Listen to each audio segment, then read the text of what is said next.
Inilah biografi singkat Abah Sepuh yaitu Kiai Haji Abdullah Mubarak. Beliau merupakan pendiri sekaligus sesepuh Pondok Pesantren Suryalaya yang berada di Pageragen Kabupaten Tasikmalaya Provinsi Jawa Barat. Kiai yang akrab disapa Abah Sepuh merupakan seorang mursyid Tarekat Qadiriyah Naqsabandiyah (TQN) yang diangkat sebagai mursyid tahun 1908. Abah Sepuh lahir pada tahun 1836 di Kampung Cicalung, Kecamatan Tarikolot, Kabupaten Sumedang. Saat ini, kampung tersebut masuk ke dalam Desa Tanjung Sari, Kecamatan Pageragen, Kabupaten Tasikmalaya. Waktu kecil ia belajar mengaji kepada ayahnya, Raden Nurapraja yang bekerja sebagai upas kecamatan. Kemudian, ia dibesarkan oleh uwannya yang dikenal sebagai Kiai Jangkung. Sejak kecil, sudah gemar mengaji dan mesantren dan membantu orang tua dan keluarga. Selain itu, ia juga suka memperhatikan kesejahteraan masyarakat. Setelah menyelesaikan pendidikan agama dalam bidang akidah, fikih, dan lain-lain di tempat orang tuanya, ia melanjutkan menimba ilmu agama ke pesantren Sukamiskin Bandung. Di pesantren Sukamiskin, ia mendalami fikih, nahwu, dan shorof. Selain di pesantren tersebut, ia juga belajar tarekat kepada Syekh Tolha di Trusmi, Cirebon dan Syekh Khalil Bangkalan, Madura.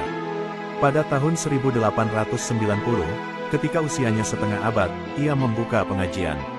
Mula-mula di Kampung Tundangan, kemudian ke Kampung Cisero, dan baru tahun 1902, ia pindah ke Kampung Godebak. Karena itulah ia dikenal dengan sebutan Ajengan Godebak. Pada tahun 1905, ia mendirikan pesantren Suryalaya yang ternyata menarik minat masyarakat dan kemudian berkembang subur dan masih berdiri dan berkembang hingga sekarang. Pada tahun 1907, guru tarekatnya dari Cirebon, Syekh Tolha, sempat mengunjungi pesantren Godebak. Gurunya tersebut melihat pesantren sebagai masa depan cerah untuk mengembangkan ilmu agama, termasuk tarekat. Maka, sekitar tahun 1908 dalam usia 72 tahun, ia diangkat secara resmi Hirqoh sebagai guru dan pemimpin pengamalan TQN oleh Syekh Tolha.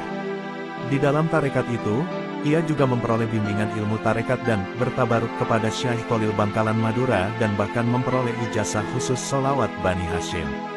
Sejak diangkat menjadi mursyid, ia semakin dikenal sebagai kiai dan pemimpin tarekat.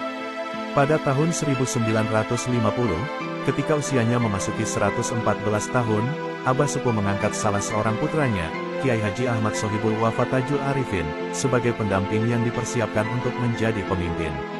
Pada tahun 1952, karena usianya yang sudah uzur, setelah menjalani masa yang cukup panjang, Abah Sepuh wafat pada tanggal 25 Januari tahun 1956 dalam usia yang cukup panjang, yaitu 120 tahun.